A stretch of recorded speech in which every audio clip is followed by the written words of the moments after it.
Hola a todos y bienvenidos de nuevo. Vamos a continuar estudiando estos aforismos, máximas o axiomas jurídicos que nos facilitan la interpretación jurídica. En esta ocasión veremos uno que tiene mucha practicidad porque literalmente se llama el argumento pragmático o de la eficacia. ¿En qué consiste este argumento? Ya esa imagen inicial les puede dar una idea, y es que el doctor Tinetti lo viene a definir muy claramente de la siguiente forma. Cuando una disposición pueden atribuírsele varios significados, hay que huir de aquellos que la convierten en inútil.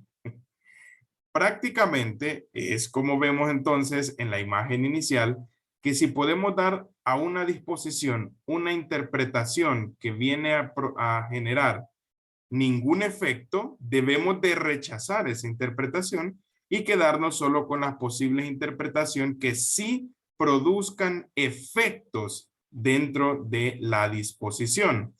Esto es entonces que se viene a fundamentar en el principio de conservación del negocio jurídico que nuestro ordenamiento recoge en el artículo 1433 del Código Civil, específicamente en materia de contratos, que establece lo siguiente: el sentido en que una cláusula pueda producir algún efecto deberá preferirse aquel en que no sea capaz de producir efecto alguno. Esto entonces lo trasladamos ya al ámbito hermenéutico para comprender que si en una disposición se identifican diversos significados posibles, deben preferirse aquellos que sean eficaces, es decir, que lleven a la norma a cumplir con un resultado en lugar de que no cumplan o no brinden ningún resultado o fin. Para verlo esto muy claro, vamos a analizar entonces el siguiente ejemplo. En el artículo 16 de la ley Bitcoin dice lo siguiente, y perdón, debo hacer un paréntesis, ya llevo usando varios ejemplos de la ley Bitcoin en otros videos, por lo que siempre debo aclarar que no tengo nada personal en contra de la ley. Eso es lo que me parece fascinante, que en una norma de solo 16 artículos haya tantas dificultades y problemas en la redacción que a uno como profesor le facilitan la vida para encontrar ejemplos. Así que no es que tenga algo en contra de la ley, sino que la misma se presta a ser utilizada de ejemplo. Cierro con eso el paréntesis. Entonces, en el artículo 16 de la ley Bitcoin dice lo siguiente: el presente decreto entrará en vigencia 90 días después de su publicación en el Diario Oficial. Por consiguiente, conociendo ya la historia de lo que ocurrió en El Salvador, la ley Bitcoin fue publicada en el Diario Oficial del 9 de junio de 2021, de modo que 90 días después entró en vigencia el 7 de septiembre de 2021. Tenemos claras esas fechas. Entonces, tenemos una disposición en el artículo 14 de la ley Bitcoin que establece lo siguiente: antes de la entrada en vigencia de esta ley, el Estado garantizará a través de la creación de un fideicomiso la convertibilidad automática e instantánea de Bitcoin a dólar. ¿Cómo debemos de interpretar esto entonces?